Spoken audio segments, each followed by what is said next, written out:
There's been a lot of discussion around Rich Paul's podcast with Max Kellerman. Some people love it, some people hate it, some people say he shouldn't have it. But let's listen to Rich Paul discuss it on this week's episode. It on TV.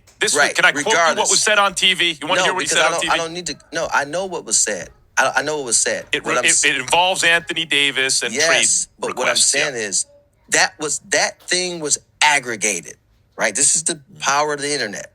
Mm-hmm. That was aggregated. Yes, it is very aggravating, I can imagine. If you're wondering why Rich Paul has a podcast, this is part of the reason why.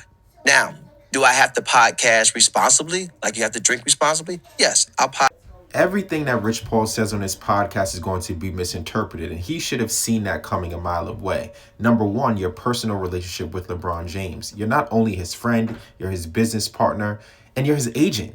So whatever you say, people are going to assume that you and him have discussed these things in detail. The other thing you have to be aware of is that you represent a number of players. So if you're on a podcast talking about basketball moves and ideas, they are going to believe that you have some other motive. It's impossible to be impartial in this space because you're analyzing a sport that you have a large influence over.